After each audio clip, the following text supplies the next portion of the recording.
Bonjour à toutes et à tous. Donc, bienvenue dans cet atelier. Merci d'être là. On vous a mis une petite indication pour l'interprétation. Donc, si vous avez besoin d'entendre le webinaire en anglais ou en français, vous pouvez utiliser le petit bouton, le petit globe qui apparaît en bas de votre écran et choisir la langue qui vous convient le mieux. Donc, bonjour Madame Picavé et merci de participer à ce webinaire. Je vais peut-être faire le petit message en anglais. So, if you need to listen this workshop in English, you just have to click on the interpretation button at the bottom of your screen and just choose English as your favorite language. So, merci Madame Picavé d'être ici encore une fois. Je vais vous laisser la parole du coup pour cet atelier. Et puis je remercie également nos interprètes de permettre au plus grand nombre de comprendre votre propos d'aujourd'hui. Merci Sofiane. Bonjour à tout le monde. Good morning everyone. Donc, il y a une traduction simultanée en anglais qui est disponible comme Sofiane l'a dit. Donc, je vous laisse pour ceux qui souhaitent rejoindre l'oral en anglais. Donc, on sort juste d'un atelier sur la lettre de motivation et le CV. Vous étiez assez nombreux d'ailleurs avec pas mal de questions. Je ne sais pas si on commence du coup, Sofiane, ou pas, pour ceux qui sont déjà là. Oui, vous pouvez commencer et puis je vais gérer les questions au fur et à mesure. Ok. Bah, ouais, alors puis même je les prendrai au fur et à mesure parce que ce que l'on souhaite, c'est vraiment un atelier dynamique et participatif. D'accord, très bien. L'entretien d'embauche. Donc, dans l'atelier précédent, nous avons pu parler du CV et de la lettre de motivation, donc qui sont des étapes indispensables lorsque l'on recherche un emploi ou une formation ou un stage. Vous envoyez votre CV, l'employeur regarde votre CV et ensuite lit votre lettre de motivation. Donc, c'est déjà une deuxième étape. Et enfin, vous propose un entretien. Donc, l'entretien de motivation, j'aimerais bien savoir, dans ceux qui sont parmi nous, les participants, écrire dans le chat qu'est-ce que vous pensez en fait que l'employeur va chercher dans cet entretien. Juste avoir une petite idée, à votre avis, Cédric, Athénaïs, Méola, Alexandra, Karzeng et Théolien, qu'est-ce que l'employeur vient chercher dans l'entretien de motivation? Donc, ne soyez pas timide. L'entretien, quand vous allez vous présenter, il y a plein de choses à avoir en tête. Premièrement, vous y allez avec votre CV et votre lettre de motivation imprimée. Vous mettez le tout dans une petite enveloppe ou une petite pochette et vous prenez aussi avec vous une feuille ou un cahier, de quoi prendre des notes. Et vous demandez au début de l'entretien, est-ce qu'il est possible de pouvoir écrire des choses pendant l'entretien? Ça vous permettra deux choses. La première, s'il y a des mots-clés qui sortent de la personne en face de vous, de pouvoir les noter. Et aussi, c'est un petit moyen de contrer le stress si vous êtes dans la panique, de pouvoir écrire un mot. Finalement, votre attention pendant un dixième de seconde va se focaliser sur votre papier et votre stylo et du coup, vous déstressez un petit peu.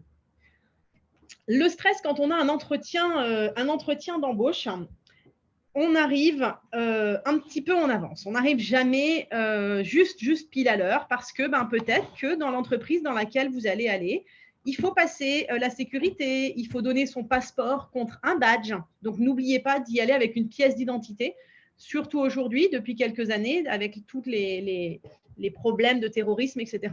On peut souvent, dans l'entreprise, vous demander une pièce d'identité.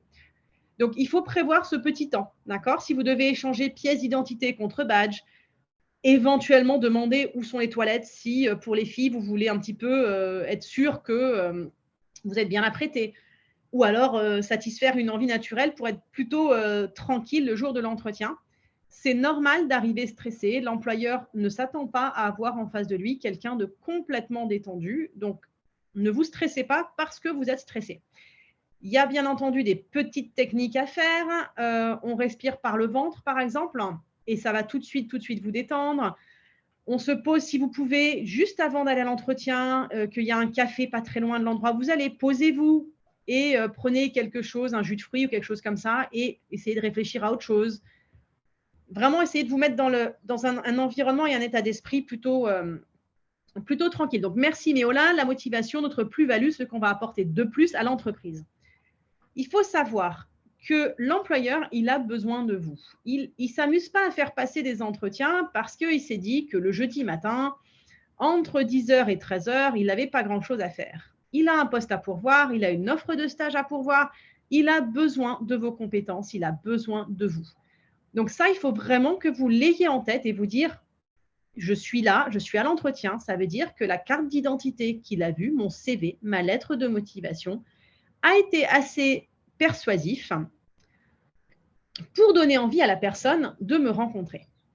Donc, vous pensez aussi, par exemple, à la tenue vestimentaire. Bien entendu, le costume peut être de rigueur, la veste de tailleur peut être de rigueur, même si l'entretien est en ligne, ce qui se passe beaucoup aujourd'hui. Faites attention à l'environnement extérieur. Si vous êtes, par exemple, l'autre jour, j'ai fait passer un entretien à une demoiselle et elle était dans une auberge de jeunesse. Aucun problème. Elle peut être en train de voyager, il n'y a pas de problème.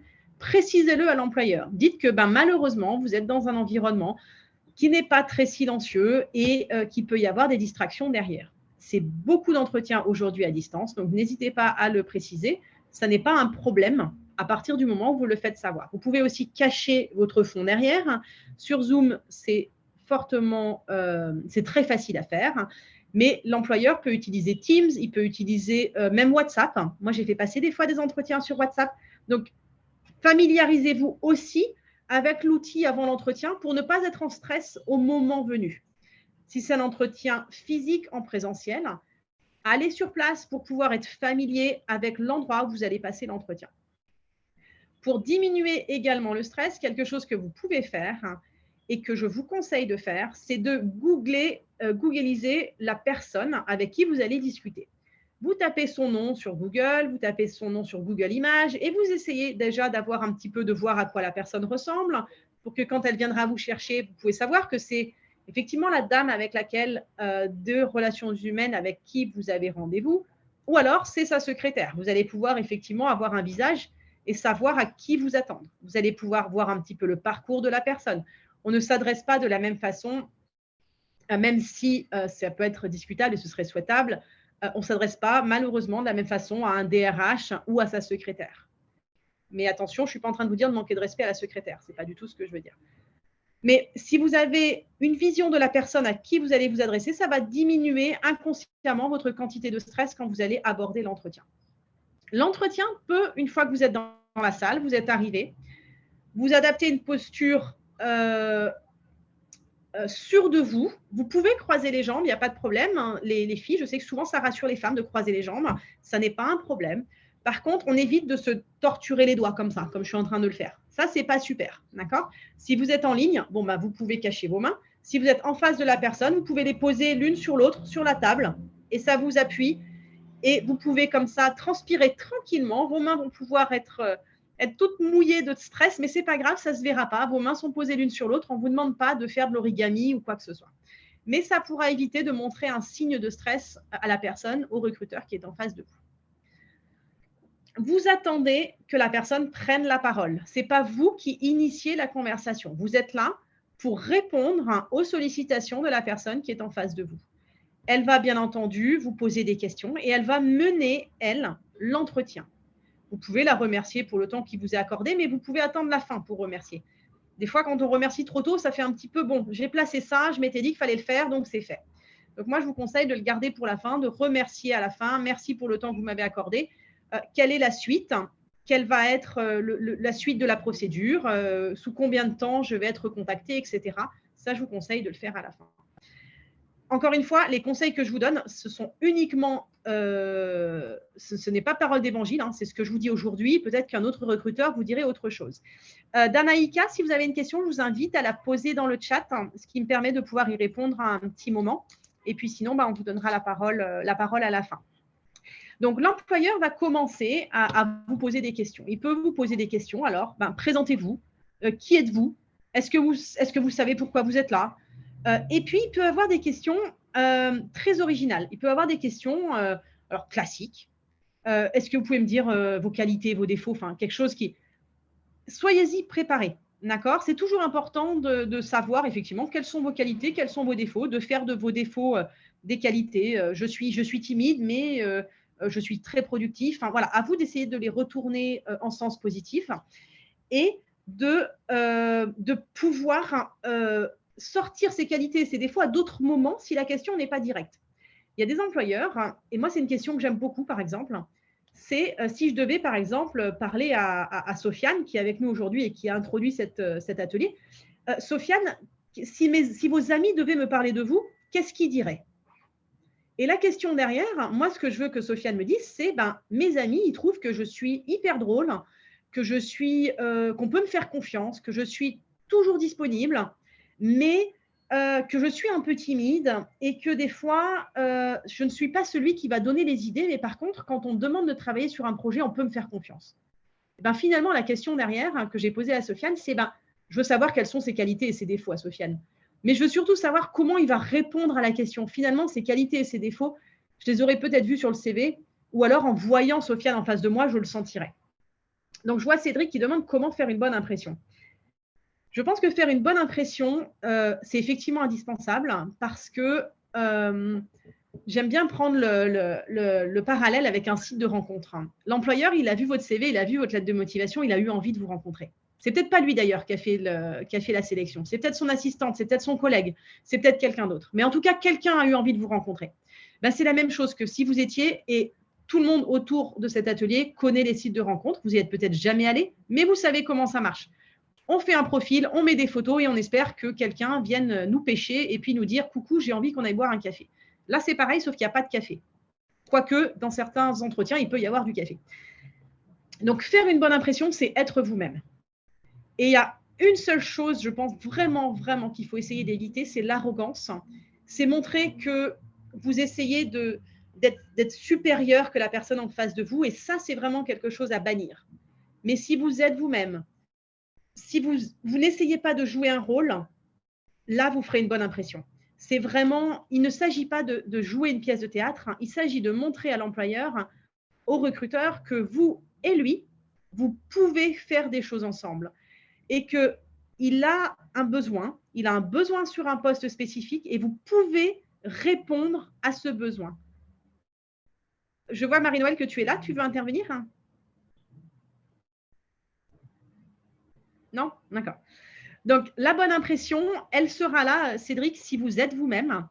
Bien sûr, si vous présentez bien. C'est indispensable d'y aller avec une chemise repassée. C'est indispensable d'y aller avec des habits propres. Attention au costume que vous avez mis pour le mariage de votre cousine, que vous n'avez pas mis au pressing depuis et qui a finalement des grosses taches de vin sur le pantalon. Ça, il ne faut pas s'en rendre compte le matin de l'entretien. Ce n'est pas possible. D'accord? Vous faites comme on fait avec les enfants quand ils vont à l'école. Le soir, on fait le bonhomme pour être sûr que les habits pour l'école soient prêts le lendemain. Vous faites votre bonhomme le soir avant l'entretien pour être sûr que tous vos habits sont prêts et que tout est propre et qu'il n'y a pas besoin de repasser. Il ne faut pas que vous ayez le matin de l'entretien le besoin de repasser vos habits. Ce n'est pas le moment de le faire. Ça, c'était avant qu'il fallait y penser. Donc, la bonne impression, elle est importante et elle sera là si vous êtes vous-même. On répond aux questions, on ne donne pas forcément plus de réponses que ce que l'employeur est venu chercher. Ce n'est pas la peine s'il vous demande qu'est-ce que vous avez fait quand vous habitiez en Honduras en 2015-2016. Est-ce que vous pouvez me parler, s'il vous plaît, de votre expérience? Ce qu'il veut, c'est la réponse à la question. Il ne veut pas savoir qu'après, vous avez passé 3 ans en Australie, 1 an au Zimbabwe et avez fait un service civique en Tanzanie. Ce n'était pas ça sa question. C'était qu'est-ce que vous avez fait en Honduras en 2015-2016? Donc, vous répondez à sa question et il va revenir avec d'autres questions. Lui, il a plein de choses qu'il veut voir. Et si ça se trouve, vous allez l'emmener complètement ailleurs et il va faire l'entretien avec… Soit il a une grille, il va suivre ses questions, ça c'est dans les grosses entreprises, soit il n'aura pas forcément de grille et va venir vous chercher sur des choses de votre CV qui l'interpellent. On a discuté dans l'atelier sur le CV, sur les soft skills et puis toutes les expériences extra-professionnelles. Beaucoup d'employeurs vont venir vous chercher là-dessus. S'il sait que vous avez un master en relations internationales, il va éventuellement vous demander ce que vous avez fait comme stage de fin d'études, quelles étaient les options choisies, mais finalement, il connaît votre diplôme et il sait ce que ça vaut. D'accord? Si vous avez eu un master, vous avez eu l'équivalent de temps de crédit ECTS et vous avez tel niveau, et ça, c'est un niveau internationalement reconnu. Donc, il ne va pas vous chercher sur vos études. Encore une fois, il peut vous chercher sur des choses auxquelles vous n'aurez pas pensé, mais les expériences extra-professionnelles vont être intéressantes et il va vous demander effectivement qu'est-ce que vous allez emmener pour l'entreprise. Pourquoi on devrait choisir, je suis désolée Sofiane, hein, c'est toi que je choisis, mais pourquoi on va prendre Sofiane en stage élan et pourquoi on ne va pas prendre quelqu'un d'autre en fait. Donc là, ça va être à vous de dire, ben voilà, moi je souhaite effectivement, je pense que c'est moi qui dois vous rejoindre pour telle et telle et telle raison. Donc, on ne va pas vous donner aujourd'hui pour telle et telle et telle raison. C'est vraiment vous qui pouvez savoir. Et il faut que vous soyez convaincus que c'est vous, ce job, vous le voulez. Vous ne le voulez pas uniquement parce qu'il faut que vous ayez à manger à la fin du mois. Vous le voulez parce que c'est l'opportunité, parce que vous savez que vous allez apporter quelque chose, vous savez que vous avez la formation pour, et c'est indispensable. Et ça, l'employeur doit le sentir. Donc, c'est vraiment des choses basiques, mais il faut être soi-même. Être soi-même et ne pas être arrogant est vraiment la base de l'entretien. Il faut aussi être capable de vous exprimer avec naturel. Et si c'est un poste qui est à l'international, il faut vous attendre à ce qu'à un moment, l'employeur vous dise « OK, now we're going to switch to English. OK, so I'm going to ask you questions. » Et là, l'employeur va vous poser des questions en anglais.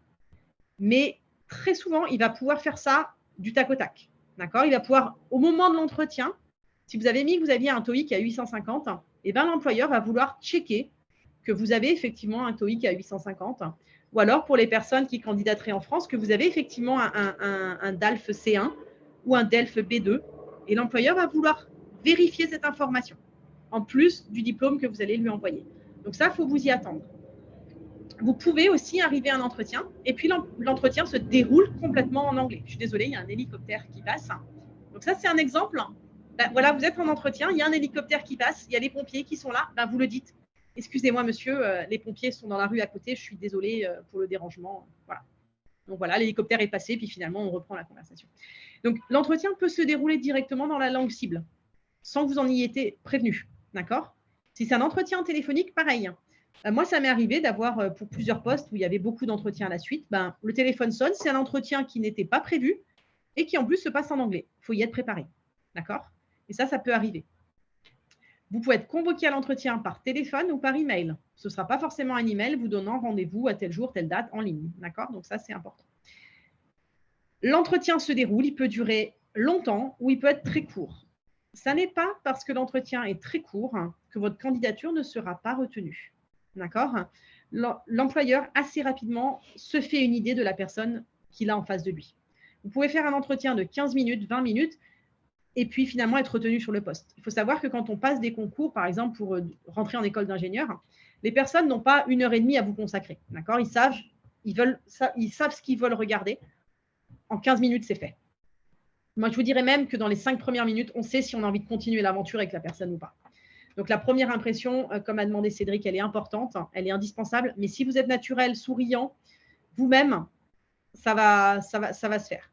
Pour les filles, attention, on ne porte pas une quantité de maquillage outrancière. On est dans quelque chose de discret. Si vous candidatez à un poste d'esthéticienne, je prends toujours cet exemple, effectivement, il faudra montrer vos compétences, mais ce n'est peut-être pas au moment de l'entretien qu'il va falloir les montrer. Donc, on a vraiment vu des choses extrêmement rapides. C'est un atelier très rapide et concret et pratique. N'hésitez pas à poser vos questions dans le chat parce que je serai ravie de pouvoir vous donner des réponses. Comment on fait si on ne sait pas répondre à une question ? Alors, il y a deux choses. Soit on n'a pas la réponse, soit on panique. On n'a pas la réponse. Mais écoutez, je suis désolée, je ne connais pas la réponse. Par contre, je ne vais pas manquer de me renseigner dès la fin de l'entretien parce que le sujet m'intéresse, parce que j'ai loupé cette information. Mais là, je suis désolée, je n'ai pas la réponse. N'inventez pas la réponse. N'inventez pas, excusez-moi, n'inventez pas la réponse parce que l'employeur, il a sûrement la réponse. On est honnête. Désolée, je n'ai pas eu le temps de me pencher sur le sujet. Désolée, je ne suis pas allée assez loin dans mes recherches.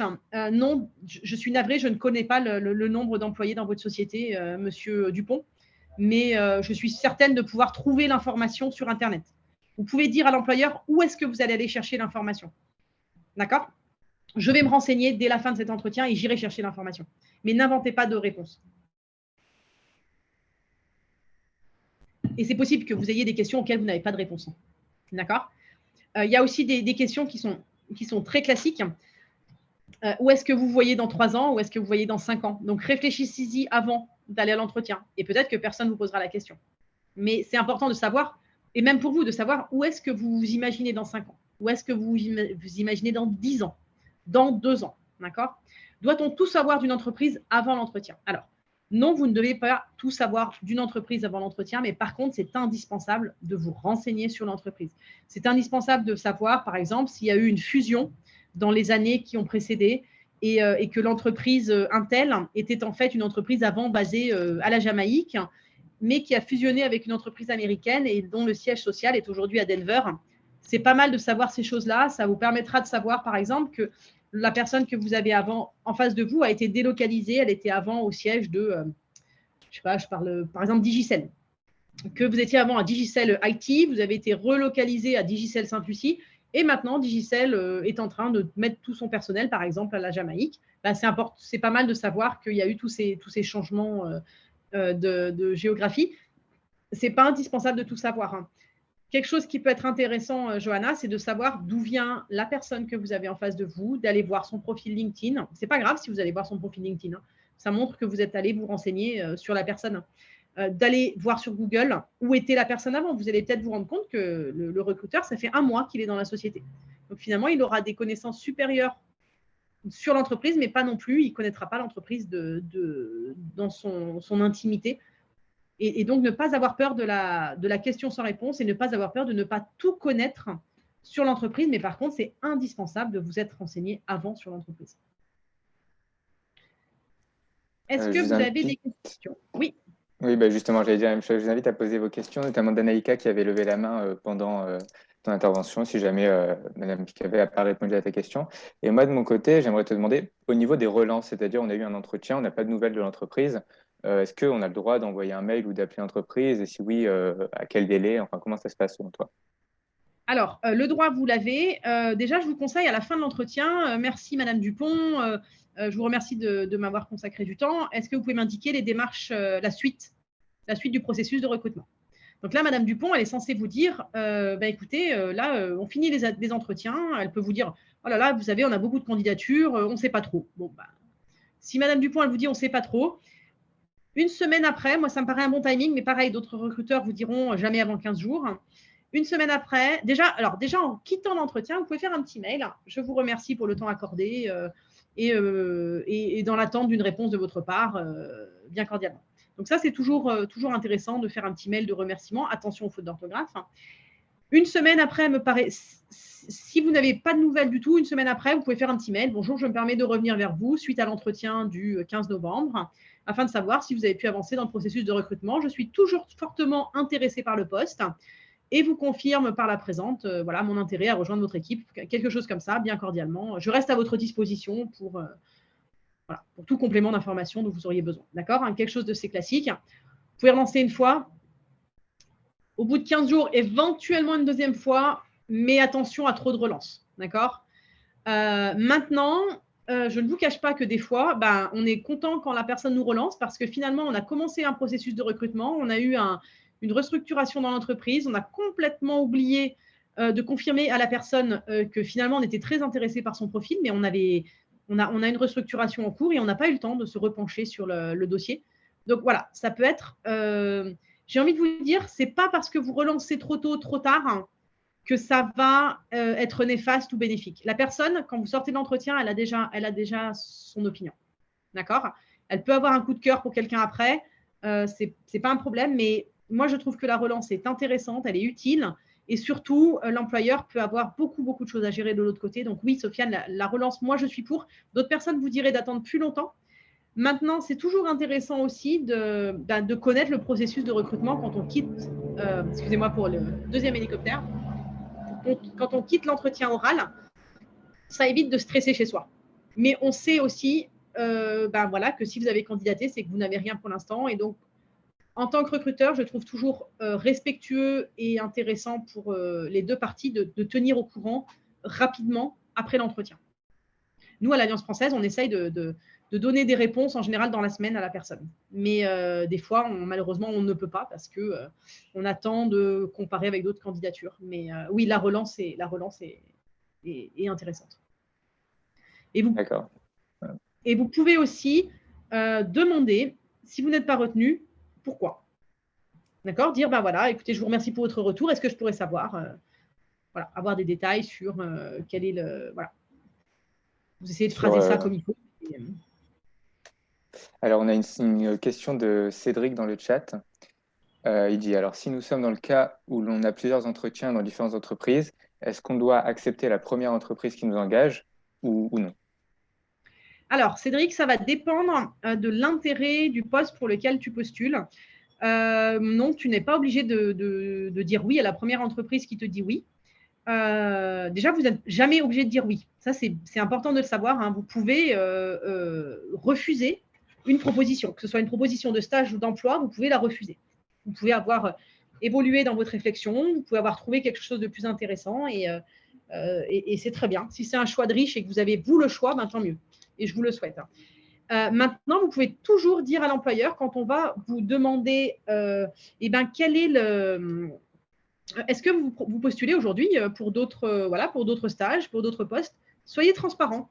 Oui, je postule. Et d'ailleurs, le recruteur, si c'est pour un emploi ou pour un stage, il s'attend à ce que vous ne soyez pas la seule entreprise à laquelle vous soyez adressé parce que déjà, ça va lui mettre la pression. Il va se dire, mais mince, si je ne prends pas Sofiane en stage, il va faire quoi, Sofiane? Donc oui, soyez transparent, dites oui.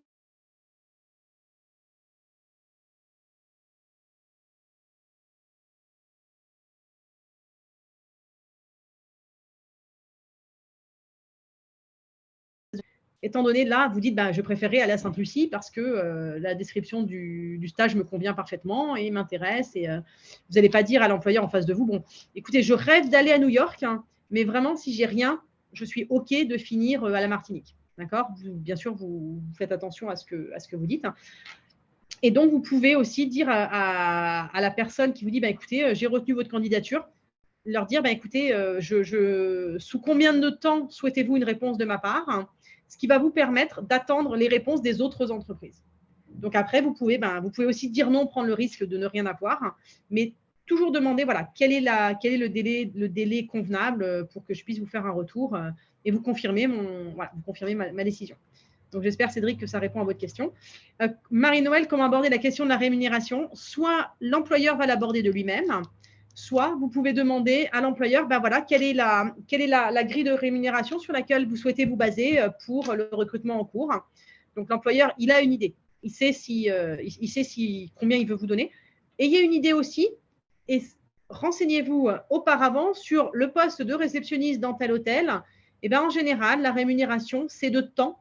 Et regardez la rémunération mensuelle nette, mensuelle brute et annuelle. Parce que certaines personnes vont vouloir vous informer de la rémunération annuellement. Donc, il faut que vous soyez familier. Si l'employeur vous dit, écoutez, nous, on est parti sur une rémunération de 20K annuel, il faut que vous sachiez ce que ça veut dire 20K annuel. D'accord? Et que ça veut dire 20K, ça veut dire 20 000 € annuels, ça veut dire 20 000 € bruts. Alors, vous pouvez demander à la personne, est-ce qu'il y a des avantages? D'accord? Ça peut être le moment de négocier le salaire, tout comme ça peut ne pas être le moment. Ça, c'est à vous de le sentir. Vous pouvez dire à l'employeur, est-ce qu'il y a une marge de négociation sur les salaires? Si vous dites oui, vous pouvez dire, écoutez, voilà, moi j'avais, je pense que pour ce poste-là, une rémunération convenable serait 22K annuels. Est-ce que ça peut être discutable? N'hésitez pas à en demander 25 pour en avoir 22. D'accord? Et n'hésitez pas à demander les avantages. Est-ce que j'ai des tickets restaurants? Est-ce que j'ai une mutuelle entreprise? Quel est le nombre de jours de vacances? Est-ce que j'ai un ordinateur de fonction? Toutes ces questions-là, vous pouvez, si vous voyez que l'employeur vous laisse la place, vous pouvez les poser. Il se peut que vous sentiez que ce n'est pas le moment. Et il se peut que ça ne soit pas le moment. D'accord? Et ça, c'est vraiment à vous de le sentir. Il n'y a pas de règle. Ça va être en fonction du nombre de la discussion avec l'employeur. Soit c'est le moment, soit ça ne l'est pas. En complément de la question de Marie-Noël, peut-on demander des précisions sur les congés, organisations ou autres avantages? Oui, Johanna, vous pouvez demander des compléments d'information si vous sentez que c'est à cette personne-là qu'il faut les demander. D'accord? Il se peut que la personne que vous ayez en face, ce soit le DRH et ce n'est pas lui qui gère ça. Et si ça se trouve, il n'en aura aucune idée. Donc, si vous sentez que vous pouvez le demander, il faut dire, bah voilà, en général, dans l'entreprise, quels sont les horaires de travail qui sont pratiqués, quelles sont les périodes de congés obligatoires, les périodes de congés optionnelles sur lesquelles on peut poser nos congés. Donc, oui, c'est à vous de sentir si vous pouvez poser ces questions ou pas. Il n'y a pas de règle. Organisation du temps de travail, pareil, il y a une des questions aujourd'hui. Est-ce que vous pratiquez le télétravail dans l'entreprise? D'accord, ça n'est pas un dû dans toutes les entreprises. Donc, est-ce que ce sont des pratiques communes dans l'entreprise de faire du télétravail ou pas? Est-ce que c'est un temps d'arrivée sur le poste de travail? Quand on travaille en région parisienne, on arrive entre 8h et 10h. Ce n'est pas grave si on arrive à 9h30, c'est assez commun en fait. Donc, ça, c'est des choses que vous pouvez demander, encore une fois, si vous sentez que c'est le moment et la bonne personne. Parce qu'il y a plein de jobs, ce n'est pas un seul entretien. Ça peut être 2, 3, 4 entretiens, ça dépend. Et des entretiens, chacun avec un objectif spécifique. Quand on est invité à un entretien, si ce n'est pas précisé, est-ce qu'on peut demander la liste des personnes qui seront présentes à l'entretien? Oui, vous pouvez demander par qui sera mené l'entretien, sachant que la personne peut vous répondre ou ne pas vous répondre. Et vous pouvez arriver à un entretien avec finalement 5 personnes en face. Et c'est vite impressionnant. Mais ne vous laissez pas impressionner, c'est juste que l'entreprise souhaite que le processus de recrutement aille plus vite et chaque personne est là pour un rôle précis. Si par exemple, vous postulez dans une alliance française et que vous avez plusieurs personnes en face de vous, il y en a une qui peut être là pour la culture, l'autre qui peut être là pour la langue, l'autre qui peut être là parce que c'est le directeur et que du coup, il veut se faire une idée de avec qui il va travailler. Donc oui, vous pouvez avoir plusieurs personnes et vous pouvez demander est-ce que plusieurs personnes seront présentes à l'entretien? Alors, si on ne vous donne pas la réponse tout de suite, n'allez pas demander l'identité des personnes. Mais en général, c'est très souvent quand même annoncé, l'entretien sera mené conjointement avec Caroline Dupont du service compta, de la comptabilité. C'est souvent annoncé, mais il se peut que ça ne le soit pas. Et pour prendre cette question, à l'inverse, il arrive qu'il y ait des entretiens collectifs, donc avec plusieurs candidats. Est-ce que c'est quelque chose Oui. que vous faites à l'Alliance française et selon toi, comment est-ce qu'on se positionne dans ces situations-là? Alors, moi, je ne le fais pas parce que je sais que les candidats n'apprécient pas. Pour certains, c'est vraiment une grosse zone de stress. Maintenant, c'est assez intéressant, les entretiens collectifs, parce que ça permet vraiment, surtout quand vous êtes on va dire, dans les premiers postes, ça permet vraiment de voir comment se positionne la personne, si elle est plutôt leader, si elle est plutôt force de proposition ou alors plutôt éteinte. Il faut savoir que ce n'est pas parce que vous êtes timide qu'un entretien de groupe va être négatif pour vous. Il faut juste arriver à vous positionner et puis à sortir de votre zone de confort et arriver à prendre la parole au moment opportun. Mais il y a des choses qui ressortent des fois dans ces entretiens de groupe qui peuvent aussi être vues comme de l'arrogance pour des personnes qui vont avoir une formation, je pense, notamment, n'y voyez pas de jugement de valeur, mais notamment aux personnes qui sortent d'écoles de commerce, qui savent se vendre. C'est les personnes qui ont été, on leur apprend à se vendre, on leur apprend à aller vendre un produit. Il ne faut pas non plus trop se vendre. Dans ces entretiens collectifs, il ne s'agit pas de vouloir écraser les autres. Ce n'est pas apprécié par l'employeur. À part si vous rentrez dans le domaine bancaire, par exemple, où il s'agit d'aller faire de la démarche commerciale, mais c'est en général pas ce qui va vraiment être retenu des entretiens collectifs. Donc, il faut savoir se mettre en avant, il faut savoir ne pas rester caché derrière les autres, être à l'écoute et arriver quand même, parce qu'il y a des fois des personnes qui n'arrivent même pas à prendre la parole dans les entretiens collectifs. Donc, il faut arriver à prendre la parole à un moment, mais si c'est mené de façon sérieuse et professionnelle, en principe, il y a un moment où tout le monde aura la parole. Et il y aura souvent des jeux de rôle, des choses comme ça. Donc, c'est là où vous pouvez vous positionner, soit en tant que leader, soit en tant que force de proposition, mais pas forcément leader, sur les entretiens collectifs. Vous avez déjà eu, Sofiane, des entretiens collectifs à faire? Moi, à titre personnel, non. Mais c'est vrai que c'est quelque chose que j'appréhende un peu parce que c'est toujours un peu compliqué face à d'autres candidats, surtout que c'est un peu des concurrents finalement. C'est ça, ce sont complètement des concurrents, ce sont complètement des concurrents, mais il faut savoir rester vous-même, il faut savoir vous placer et ne pas rentrer dans l'arrogance, ne pas rentrer dans l'arrogance et ne pas forcer le contact et ne pas forcer votre présence. Et l'employeur, les personnes qui conduisent des entretiens de groupe, elles savent le faire. On s'improvise pas recruteur avec des entretiens de groupe, c'est quelque chose qui se construit et qui s'organise. Donc, ou alors ce serait vraiment un manque de bienveillance de la part de l'entreprise. Et par contre, en principe, vous devez être prévenu que l'entretien est un entretien de groupe. Mais si ça n'est pas le cas, il ne faut pas que ça vous déstabilise. D'accord? Vous avez des compétences, vous êtes arrivé là, pas par hasard. Donc, il ne faut pas vous laisser complètement déstabiliser parce que vous arrivez et que finalement, c'est catastrophique. tout comme parler avec les candidats avec lesquels vous êtes en concurrence avant un entretien, il se peut que vous les rencontriez parce que il y a du retard dans le processus, parce qu'ils ont convoqué tout le monde à la même heure. Eh bien, ce n'est pas grave. Il y a toujours plus grand, toujours plus petit. Il y aura plus qualifié, il y aura moins compétent. Et ça, ce sera tout au long de votre vie. Donc, soyez vous-même, ne soyez pas arrogant, cherchez la bienveillance dans l'employeur. Vous pouvez tomber sur des gens qui n'en ont pas, mais c'est quand même assez rare. Ok, bah merci beaucoup pour cette réponse. Je vais peut-être proposer aux spectateurs de poser une question si jamais il y en a une dernière. Et puis dans le cas contraire, je vous remercie Madame Picavet d'être intervenue aujourd'hui. Il n'y C'était a très pas de problème. enrichissant pour tout le monde, je pense pour les spectateurs, pour nous. Je remercie également les interprètes d'avoir assuré la traduction simultanée en anglais. Et du coup, je vais clôturer cette session. Merci beaucoup et très bonne journée à toutes et à tous. Merci Sofiane et bon courage à tous.